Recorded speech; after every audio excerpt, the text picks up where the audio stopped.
But the interesting thing is, like the hairpin at Monaco, Lowe's hairpin, it's quite cool because like you'll be coming into there and the bodywork's on the floor and the hairpin's really slow. So when you slow it down, the bodywork goes pop. So you're actually lifting your head out the cockpit just to see that apex because it's quite important to get those.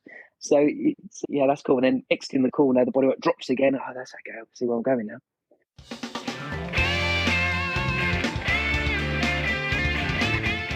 Welcome to the Your Data Driven podcast. If you like this podcast, be sure to visit our website at yourdatadriven.com for more useful help and advice on setting up your race car, mastering data analysis, and driving faster. Welcome to episode 46. Today we have a fantastic guest lined up for you, the accomplished racing driver and coach, Nick Padmore. From the high-octane world of racing to the intricacies of car dynamics, we're going to delve deep into a range of topics that will hopefully give you a range of new perspectives to apply to your motorsport. There's so much to take away from this conversation, not only about the racing, but also how to manage the practicalities of life, including with your family in a racing environment. So as ever, grab a pen, grab a coffee, sit back and enjoy what Nick has to say. Welcome, Nick. Well, thanks for inviting me on here. It's always good to have a chat and hopefully give you a little bit of insight to what I do. So, yeah, I'm looking forward to this. Yeah, I'm really excited about this one. So Nick and I have been introduced by a mutual friend, but we have some backgrounds in terms of locations in our lives and passion for motorsport, which I think people will be really interested to discover, particularly about your work and what fills your days these days, Nick. But one of the themes that we always do for the show is try and work towards one or two takeaways that people listening can go away and do. So the stories are interesting, but it's always nice to can I actually go and try and think about something differently or think about the different experiences you've had in terms of your sort of work in motorsports and work towards actually people always kind of do this in my experience, and if only they did that, they would be better off. So let's have a little catch up on you, but also if we can work towards one or two of those takeaways, that would be really good. What do you think? Yeah, sounds good to me. Yeah, I've been thinking. So good. I'll give you some advice. Wonderful. Bit of prep. Yeah, good man. Okay, well look, let's discover a bit about you. So, who are you? What are you doing? What brings you here? What's your interest in motorsports? I'm Nick Padmore. I've been racing all my life. So I started in karts in 1990 in the proper 100cc screamer era, and then just tried to work my way through the motorsport ladder. Had no money, so it's quite difficult. With my dad was involved with motorsport. He's raced minis all his life, so the natural thing for me was to try and get out of karts and then get into cars, which it's always a big jump trying to find the money to do that. And I've had a lot of help. I've had a lot of help, and it's all contacts. Okay. It's people you meet that you never know will help you in the future. Yeah. So, I've raced all the way through. I've been racing historics now for probably 15 years. Okay. What did you went from karting to? Did you go to the sort of single-seater ladder that we have in the UK? Well, certainly at the time with, I guess, Formula Ford and things like that. Is that the? Yeah, I did. My main, what did I want to do? Didn't necessarily want to be a Formula One driver. I just wanted motorsport to be my job, my career. It's what I love. It's what we're all enthusiasts. We all love it, don't we? So I thought, well, everyone wants to do that, but I really want to do this. So I went from karting to Formula First. Now, A lot of people are going to go, what's that? Most of the people are going to go. It's like a brick-shaped single-seater with a Ford Fiesta XR2 engine, and built by Van Diemen. Real big series in sort of the 90s and all the way out. Actually, I think it started in the 80s. So yeah, I did that for a few years. Me and my dad, we ran that ourselves. Well, we did okay. I finished second in the championship in 97 to Robbie Kerr. So that was good because we were up against a big team, and that was proper lad and dad go racing. So it was good fun. And then after that, don't laugh, but I went to V6 Eurocar, which was like the NASCAR in the UK, which is like silhouette space frame cars. which was a disaster. Every time now I smell gear oil, it just reminds me of that season because it broke down every single race and there was gear oil everywhere. So I'll try and forget that season. It never really took off, that one. It was a big, there was a big sort of push. That was the AS car, which this was the Euro car, which was the V6 and the V8, which was huge. So I'm going back like 97, 98, 99. That was Sonny Howard built the cars. They had Barry Lee in it, some real proper drivers. It was big. Yeah, it was good. But then they disappeared after that. It's a shame because the V8 were big bangers. They were great cars. Yeah, so I did that, and then I had like a break in British GT and a Marcus at the British Grand Prix, one race, so that was cool. That was something different. And then I did the year after I did the Kent County Formula Ford Z-Tech Championship, which was great with Pete Alexander Motorsport, which was really, really cool. I enjoyed that. Finished second in that. And then Palmer Audi that winter, did the Winter Series in Palmer Audi. And then, I'm trying to think now. And then I went and did the Fiesta Championship on the touring car package. So we ran that ourselves as well. That was like the Clio Cup at its time. It was a big 1/8 series. So we ran that ourselves. That was good. Got a lot of depth for that. So enjoyed that. When you were going through that, though, I mean, there must have been points where you're thinking, in terms of choosing this as a career path or choosing, versus doing something more traditional as a job and then doing this as your hobby. Was there something that sort of spurred you on to say, no, we're all in for this? I love it. That's what I love doing. No one can see this. Nick has a huge smile on his face. I'm so lucky. I love the people in the sport. It's great. So it was a drug right from day one. Obviously, my dad was, I went fishing before I went karting. The fishing was the big thing. So Dad would go off racing and I'd go fishing. So obviously the love for fishing finished when I saw carts. Did it? So I've been that. Yeah. But really, yeah. Once that bug had bit, that was it. I was in. It's funny, say a job. Well, I did have a paper round until I was 21 years old. So I was. So that was my testing. So every morning I'd go and do the paper round, and I'd be rapid on the paper round. So it's quite funny. Brilliant. Obviously under the speed limits. Yeah, all the time. Yeah. Yeah. No, that was a dream. I just wanted to make motorsport my career, and I've been very lucky to do that. Wow. Yeah, it's because I just wonder because it's a.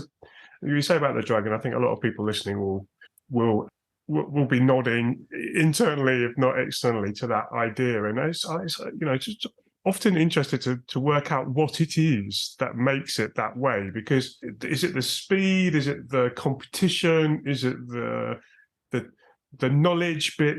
So you can sort of outsmart someone, even if you're not competing. It's just the thrill. I don't know what it is that makes it so attractive and so addictive that we keep on coming back. What if you didn't have to rely on paddock folklore anymore? Get ahead of the curve. My weekly motorsports wisdom on driving, data, and setup that you can read in just 5 minutes, completely free. Join thousands of dedicated racing and track drivers getting one article every Thursday. If you're enjoying this podcast, then Ahead of the Curve is for you. Subscribers are the very first to know about new episodes. Get deeper discussions, expert interviews, and behind-the-scenes racing stories. Head over to yourdatadriven.com and sign up for free today. Ahead of the Curve, where racing knowledge meets your inbox. And remember, you can also subscribe to the Your Data Driven podcast on any of your favourite podcast platforms. Yeah, I think it's the atmosphere, it's the sound, it's the look of the cars, the smells, the people, the tracks, they're all different. Yeah, and of course we watch it on telly or now with YouTube a lot, and we watch it and we think, I want a bit of that. Can I do that? And then that's it, isn't it? Yeah, it is interesting. So I've been doing club level racing, and even at that level, which is it's just amateurs, anyone on that grid doesn't matter. With that, loves it. You're on the grid. You're on the grid. Exactly. That's so cool, isn't it? No matter what level, you do. It's you're going round and round doing laps in a race. It is absolutely amazing. So go on then. So you've got to kind of formula. You've done the Festas, is it? Did Festas in 2000. Yeah, we did that. It was okay. It was a lot of damage. We didn't really have the budget to sort of keep driving into people and carrying on. So that was that. And then really, I think my biggest break was one of my customers who I'd met whilst coaching said, I'm going to do a test in a radical at Mallory Park. And I'll never forget it. I turned up there, and obviously from a Fiesta, you look at this thing, it's like a Le Mans car. Yeah. So he said, "Oh, do you want to have a go?" Oh God, please! Boom, straight in the car, and I was hooked on sports cars. And about a year before, we're watching the radicals at Brands actually at Paddock Hill Bend. I remember it so well. And he said, you need to get in this 2-driver series. He said, look at Nigel Greensall, who's had a long career. That's what he does. He coaches the owners and then shares the car with them. So that was it. That was the start of a long time. I'm just trying to think, probably 7 years with Radical. Wow. So the first year was with a customer. Then I had a works drive. So we developed the Pro Sport, the SR3, and then the SR8. Yeah, and that was just amazing. I think it put me on the map for 2-driver, sharing with the gentleman driver, and coaching all the time. So tell us about your coaching then, because you mentioned it a couple of times. It's something that I've got into in the last few years, and I love it actually, but it's quite new for me. So I'm always interested to hear different people's approaches to coaching.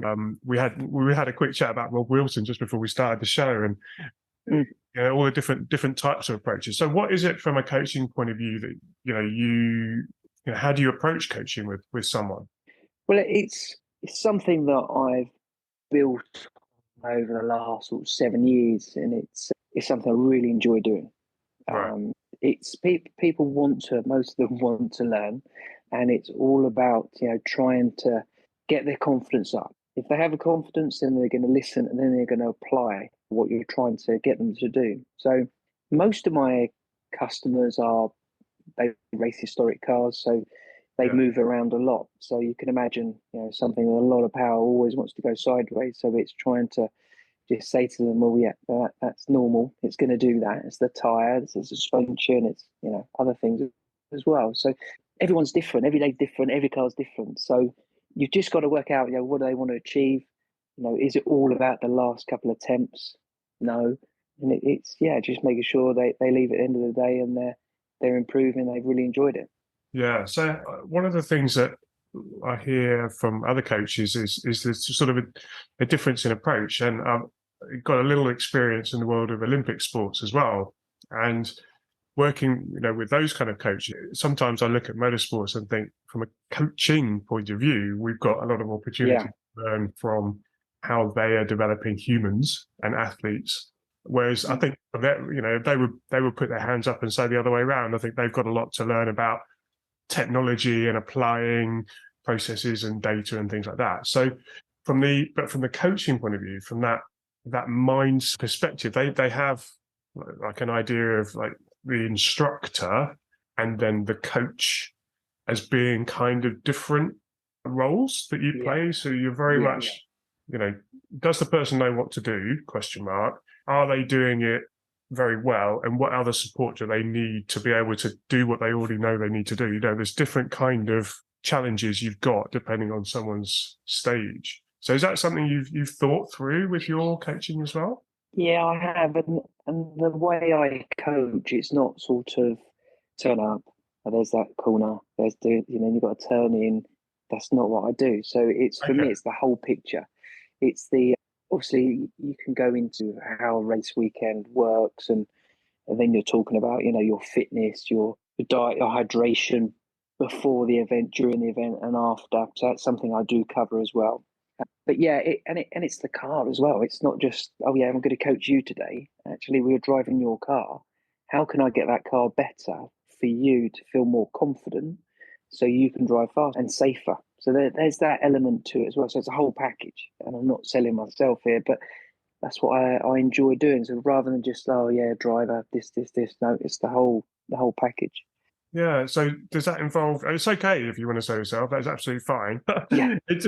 But Please book on. No, but it's the point in the sense of like, well, what is it that you are doing that is interesting? And I think that's what people are, as long as I can go away and maybe think about that and think, oh, well, I might give that a go myself. I mean, one of the things you sort of touched on there is that confidence. So I'm an engineer, so immediately from my point of view, I'm thinking, what can I do from a setup point of view, possibly to encourage that confidence? So is that something you're talking about, or is it more like an approach in terms of trying to get them to build up speed in a particular way, or just drive the car in a way that you'd like them to that that the car can perform in that way? What do you really mean by building up their confidence? It's for one, it's showing them that the car will go through a particular corner at that speed in control rather than out of control, but also setting the car up for them to be able to carry that speed through. I've driven with a lot of people where we can have the car like absolutely on the edge, really, really fast, put the gent driver in and just can't cope with it. So you have to come back with a setup to make it more forgiving, because as a pairing, you want to be as close as possible on that lap time, rather than, oh, look at me, I'm really fast and the car's on edge. Oh, sorry, you can't go fast because you don't like it. Yeah. So it's the car and the driver, isn't it? And it's showing them that the car does behave like that. It's safe if it's moving around a lot, Yeah, that's the way. That's the best way. And it works as a package to get faster. So you talk about some of the different cars you've alluded to some of the cars you've driven, but I think, so I think you've driven more recently quite a few of the heritage kind of cars or historic cars. I think that's where you're well best known for these days, I would guess. So what kind of cars have you driven, that for just to give people an idea? So I've in the historic, I've driven everything from a Mini to a Formula One car. I've now driven 28 Formula One cars from 1958 to 2005. Oh wow! So you're looking at pre-ground effect, ground effect, flat bottom, the whole range. So, and then sports cars, 2-litre sports cars on the side of that, Group C. Yeah, so a lovely mix. And just when I think of these cars, I just, wow, that livery's cool, that car was cool. Yeah, it's great. Every car's different, but I always go back to a Mini. Great car. Yeah, again, that smile's come back on your face. Yeah. It's like the giveaway, isn't it? Yeah. So I mean, because I think that's probably quite an interesting point, because often people don't get the chance to drive such a varied amount of cars in their experience. So how do you adapt to the different cars, and what is it that, if you get into a car that you've not driven for the first time, is there something that do you have an approach that you're taking for that kind of learning, to getting used to it? Yeah, I get asked this a lot, and it's always a difficult one to answer. So I'm going to try my best here. But you can say like, no, I just wing it. I suspect. Just flag it. Go back to Speed Week, which was run at Goodwood in 2020, when they, the COVID and all that. So that weekend, I drove 7 different cars. So ranged from a Mini to a NASCAR to a Formula One car to a saloon car to a sports car. So there was a big variety. For me and my driving, it's always about my apex speed. So you think, what's he going on about? But I always aim to keep my apex. You're making a note of that. I always aim to keep my apex speeds up. So obviously, I'm very lucky to be driving some really cool cars, as we say, mainly historic. So you've got a lot of responsibility. So you've got to be sensible how you first jump in the car and try and learn it. You don't want to go too mad. But I don't really get a lot of time to learn the car. Like if you think for the revival, a lot of us get offered drives there quite late. So you'll be jumping in the car for the first time in qualifying. So you've got to produce a lap time, but also look after the car as well. So yeah, it's all about playing myself into it, maintaining that apex speed, rolling that car into the apex and getting on the throttle by the apex. And then you're just chipping away at that as you get going and more laps under your belt. So with regards to that, is there something? Is it sort of because the ergonomics must be different? I don't know. The systems are all different on these kind of cars, particularly with the new ones or the old ones or whatever. You know, you've got some with gears, others with other systems to change the gears. So how are you? Do you have like I don't know. Are you quite cautious to start with, or are you sort of thinking, right, okay, I could take it to this point and then I'm just going to see what I've got underneath me by something maybe with the first time you stand on the brakes or getting onto the throttle. How is it that you're playing yourself in there that means you're getting a time, but it's not putting these cars under too much stress perhaps and at too much risk? Again, I'm struggling, but it's. Yeah. I think one of those. Well, I've been doing this a long time. I drive a lot of different cars all the time. So Yeah. I think it's just once I get into it, it's drive and just chipping away at it. And it's, as I say, it's trying to keep that speed up. The brakes are all different. Like go back to like a couple of years ago, I was at Harrow and I raced the JPS Lotus 77, and then I jumped in an LMP2 car from 2012. And there was literally like an hour's gap between the two. So, and that thing, like the Lotus 77 was Gunnar Nilsson's old car, which was just an amazing car. I've raced a lot over the years. And then getting in the P2 car, I was like, this is all very nice, but it doesn't move around. Doesn't feel particularly fast. But then under braking and cornering, like, wow, that's impressive. So that took me a while because the brakes are so good and you can brake so late, but very digital. So very much right, 100 meters brake, turn, full throttle. Oh yeah, traction, very, very different. But you just got to adapt to it. But I'd like another shot in that. But yeah, they are, as I say, you've got to take your time and just build up to it, but not too long. Yeah, absolutely. I mean, I'm just sort of sitting here myself, sort of listening to all these different types of cars, trying to imagine what it must be like to, you sort of get into a car for the first time and you sort of get, settled in there. And it's like, right, you've got to go, get down the pit lane, without stalling. Yeah. And all of that. But I mean, what kind of races have you done? Have you done some of the big races? Yeah, I've obviously raced at the members' meeting at Goodwood, the Revival, Monaco 3 times now, a historic. Le Mans Classic this year. Yeah, all the Masters series. I've raced in Suzuka in a Formula One car. Yeah, when I think about it, yeah, it's been pretty busy over the years. But for me, Monaco is just the place. When I talk about Monaco now, I'm thinking, did I just really say that? And it's always been in a Formula One car, maybe 2, maybe 3 cars over the weekend. Like this year, I drove the twin chassis Lotus 88 car, which was banned. Actually, the British Grand Prix, it tested, and Colin Chapman designed this car, and it was going to be the business, and it got banned, so it never raced. So I was very luckily, Chrome Cars gave me the opportunity to drive it this year, and we went to Monaco with it. That's cool. Wow. Yeah. So, yeah, and I finished on the podium, so that was just, that's perfect. Yeah, that ticks all the boxes for sure. Yeah. So what's that like to drive then? If we're listening here, we're trying to imagine what that must be like. But can you share some of the feelings of what that was like to drive that car at that place? It's amazing.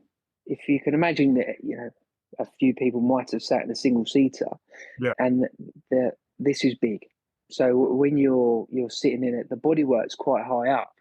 Yeah, you can't see on the camera, but because how it works is the body. There's obviously you have your tub, carbon fiber tub, and the body sits on top of that. So in the pit lane, the body works like that. So you're going down the pit lane. So that's up to your eye line sort of thing. Yeah. So the high line. So, and as you're going down the pit lane, you're like, oh, okay, I hope that drops because I can't see the corners. So it's designed, the faster you go, the more that bodywork is used to push through the bottom of the car. Yeah. And give you ground effect. So it sticks to the floor. So yeah, it just, as you pull out the pits, the bodywork just slams on the floor. We have to run a 40 mil ride height. That's the rules. So that's your minimum. So it goes low, but 40 mil. Yeah. But the interesting thing is, like the hairpin at Monaco, Lowe's hairpin, it's quite cool because like you'll be coming into there and the bodywork's on the floor, and the hairpin's really slow. So when you slow it down, the bodywork goes pop. So you're actually lifting your head out the cockpit just to see that apex, because it's quite important to get those. So yeah, that's cool. And then exiting the corner, the bodywork drops again. Oh, that's okay. I see where I'm going now. So yes, it was just when you don't want the bodywork to come up, it lifts up so you can see where you're going. yeah, exactly. And I've driven that car quite a bit now at Nürburgring, the old time GP, and then quite a bit of testing with it. And it's a very special car. It just needs a bit more work to get that bodywork to work all the time. But it's an amazing opportunity, and the guys at Bright Tech who run the car, have done a nice job of it. Wow, that's a great story. I didn't realize that the bodywork moved like that. Actually, yeah. And it's funny because at Monaco we weren't allowed to use the front wing. So what's happening is the car was like power boating. So it's got a big sort of tunnel for the rear wing, and it was lifting the front of the car up. So over the start-finish line in practice and qualifying, it was lifting the front of the car, and even through the tunnel. So going through the tunnel on the apex, it was just getting light. And I remember looking at my hands thinking, it's a bit more steering that time. And it was just squatting down too much on the rear. So for the race, we just went up a little bit stiffer on the rear, and that seemed to stop it squatting down too much. But no front wing. And then as soon as we put that on after Monaco, it certainly helped it. So what other things have you driven then? That sounds like it's going to be hard to top that. But you said about Le Mans, so that's a different kind of event. Dark for a start. Yeah, Le Mans Classic. This is that's cool. I raced this year Chevron B26, which is a 2-litre prototype for 1972, 73, and that was cool. Mulsanne straight, middle of the night, chasing a 935 turbo, the flames. And actually, my teammate Marco Werner was in the Porsche, and you see things that you wish you had a photo of that. That was cool, because chasing that down the Mulsanne when he was backing off, the turbos are glowing, and the flames coming out the back was just major. Your sort of hairs stand up. That was cool, and then I raced the Cheetah sports car as well, the same event, which was really good as well.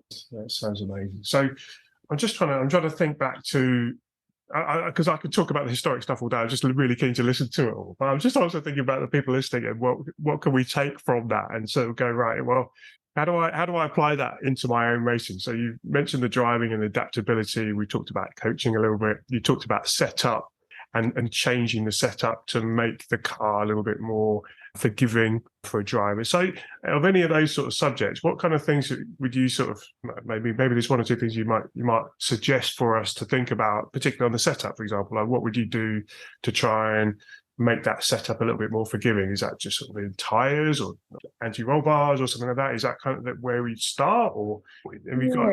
It's a mixture of everything, really. It's like that you can get into a fashion of like the cars, certainly in historic racing. It's like, the car's got to be so hard, really, really stiff, because that's what happens with the modern. So we can use that into historics, but don't forget.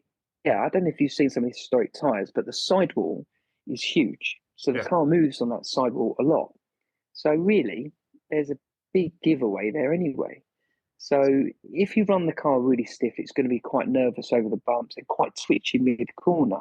So it's just try. If you're new to it, it's a bit difficult, but just try to do it for yourself. What makes you, we go back to being comfortable in the car, what makes you comfortable to go through the corner or to brake later?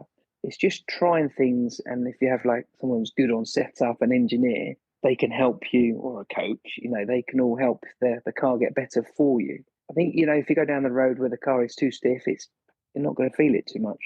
Yeah, it's a question that I get asked fairly regularly, actually. Is a stiffer suspension quicker? Because there's a sort of folklore about some of these things that you hear about, uprated suspension and terms like that, where people are, where there's a folklore tradition because they've seen something in racing, and then that's become, that's what we need to do as a de facto thing.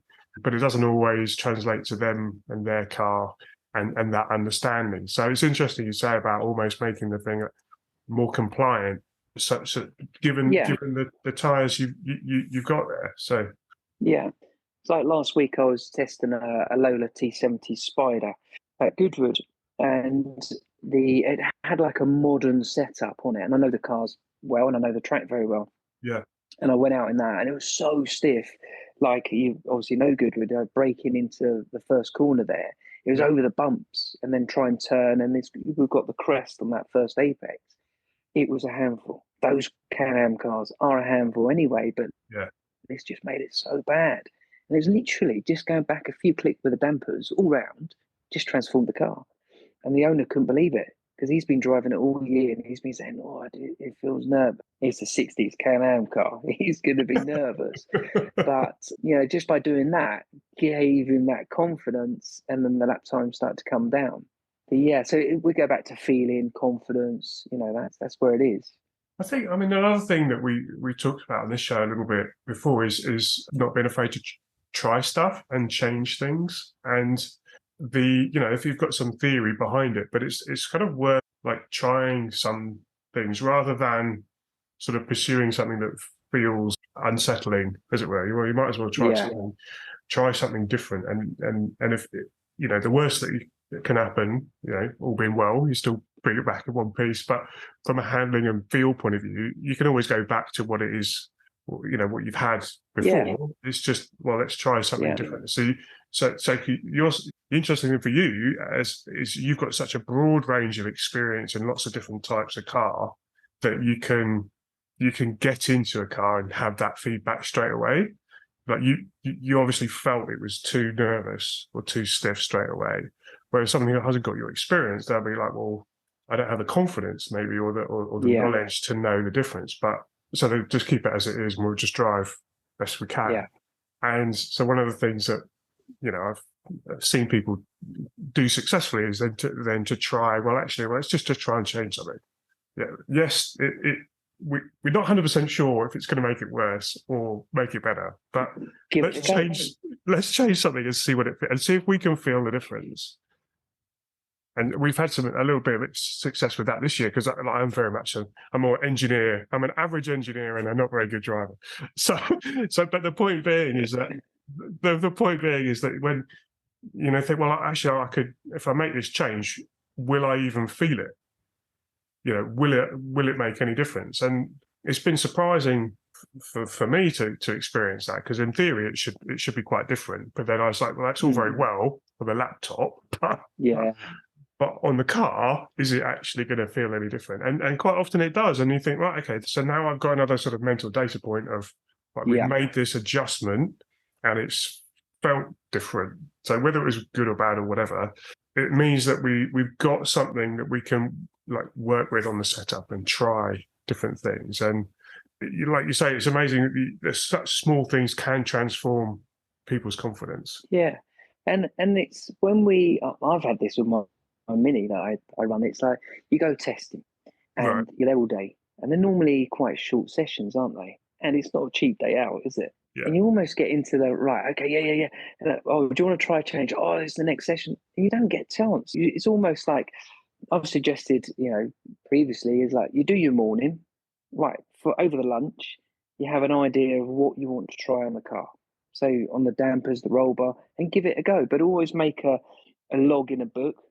I still have a book that I was making notes in sort of 98, 99 and 2000. And it's really good because you'll go back to that. You can go back, on that test day and say, that worked, didn't work. And it's, why not? You're there for the day. I know we're going to be going around doing laps and it all goes a bit quickly, but just give it a change and see if you like it or not. So is keeping notes and feedback something that you still do, or you do quite religiously? I'm quite a fan of that, and I don't see it done that often. Yeah. So, and I'm trying to encourage as many people as I can to make their own notes. And is that something you do?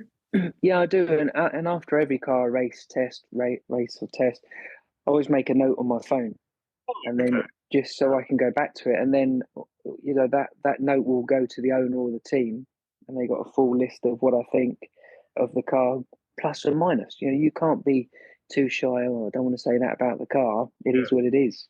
It's only going to hopefully improve the car. But making notes some of the cars I've driven are pretty technical compared to the historic cars. So I always make a mental note and my notes on my phone. Yeah, I like it. I just go back to it and think, blimey, yeah, that's cool. That was a good car.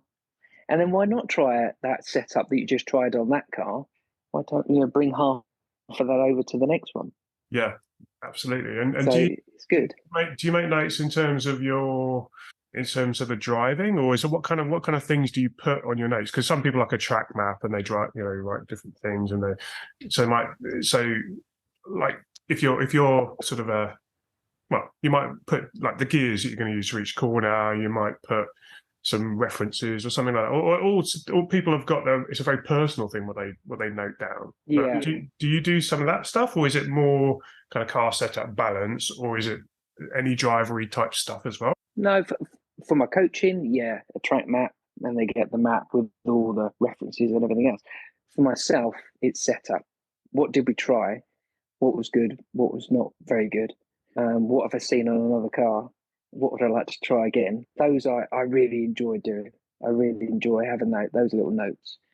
And you've got to find the time to do that because we're all pretty busy. I hate flying. So on the way home, I'm a real nervous flyer. So on the way home from a lot of the races I fly back from, I'd always make notes on the phone just to take my mind off the turbulence, really. But yeah, you got to make the time to try and remember, because we all do the race weekend, don't we? Yeah, great time, everything else. It's all gone pretty quick. It's like, oh, I've forgotten what this done. So you just get it done quickly, then you won't forget it. Yeah, I think you're absolutely right, because one of the things that when you are in that more of an amateur paddock, and very much more responsible for everything yourself, and you don't have a team running you, you are tight on time. Yeah. And things like this, I mean, we haven't really talked about data or anything like that, but that's another sort of one that can get dropped in the heat of the moment because the car needs sorting out, or we've run out of time, or these kind of things. So a lot of them are sort of nice to have, but I think the notes particularly are a good memento, but also a good reference because it's so busy. You can run like the morning, and then you get to the afternoon, and you're like, what do we do this morning? You can't remember. Can't remember what you did. But what you got. You don't know what you did. It's like What did I do? But also, a lot of this is that after lunch, people get tired. Testing, thinking about this, the journey there, everything after lunch is difficult. You start nodding off a bit. So you need those notes just to go back. Oh yeah, I've got to do that. Just to keep you pushing for the afternoon. So we did one this year, which I should share actually with everyone. I need to get it tidied up, but we ended up doing our own timetable. And I did this largely, and it's my turn to smile now because my family comes along, but they're not that bothered about racing.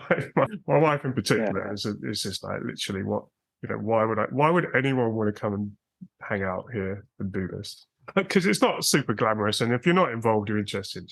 We're just hanging around. But one of the things was that I get quite nervous about a race or things at the next session coming up, and so invariably we'd have this tension of like they're all sitting around looking bored. So I'm feeling guilty about that, but also then I'm sort of stressed because I've got a race about to start. And I know I need to go and do things like tire pressures and make some decisions about things.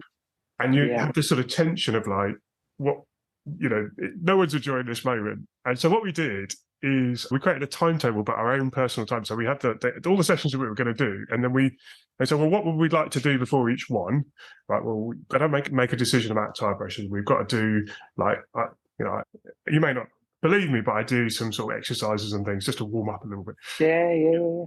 And so, so we do that so I just need to book in some window of time before, to do that. And then after the race, we'll have a session where we'll literally just I'll try and download my brain onto a piece of paper and have a bit of a chat with, my friends who helped me. We talk about, did that work or not work, and try and get some feedback from the session, sort of, and get the car checked, So that's a kind of, it's not just the period of time that you're out on the track. It's a sort of this is a window before and after. But then outside of those times, we called it family time, and it was just like, well, let's go and do some stuff all together because I'm in no way stressed anymore And so it worked for them as well. They were like, well, we got family time coming up at 2:30 and we'll see you then. Yeah.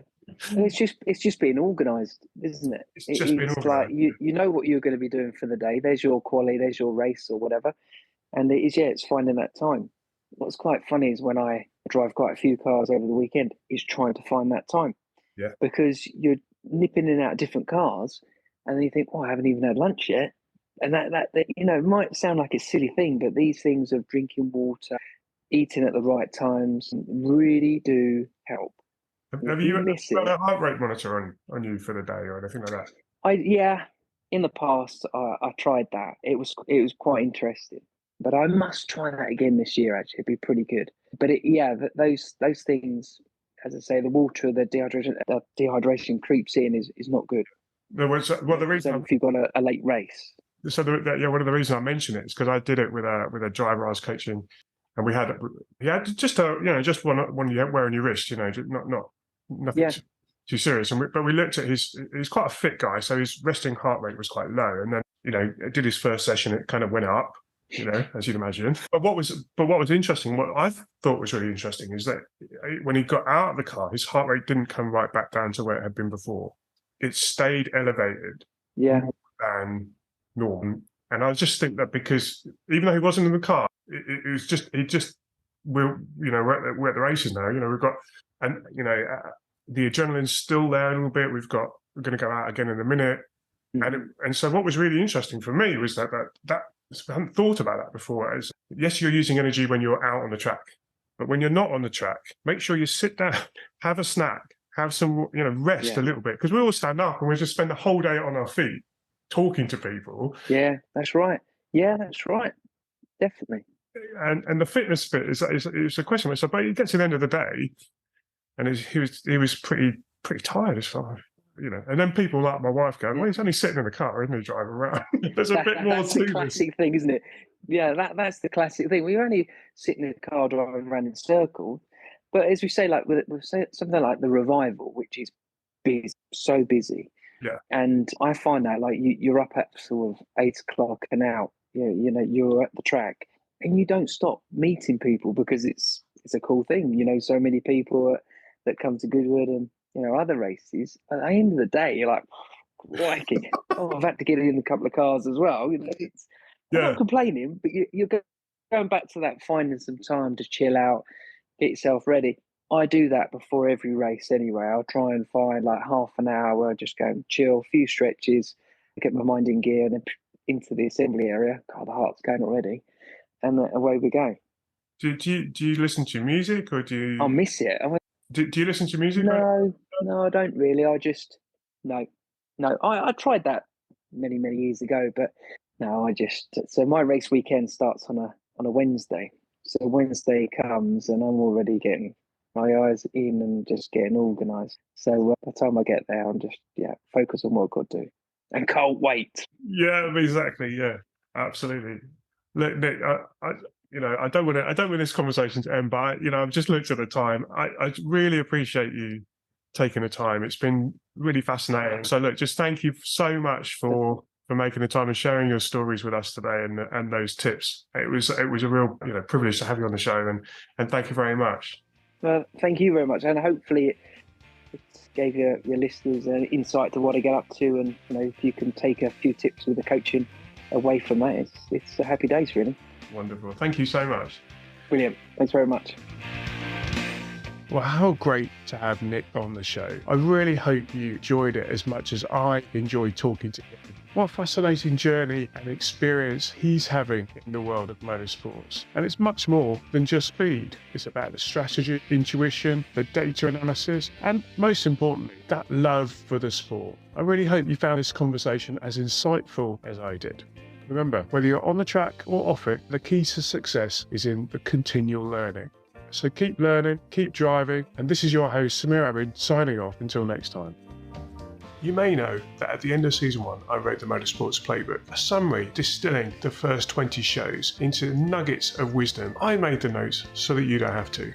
If you've not got it yet, go and grab yourself a copy from the website. If you like this episode, be sure to subscribe to the podcast and visit us at yourdatadriven.com.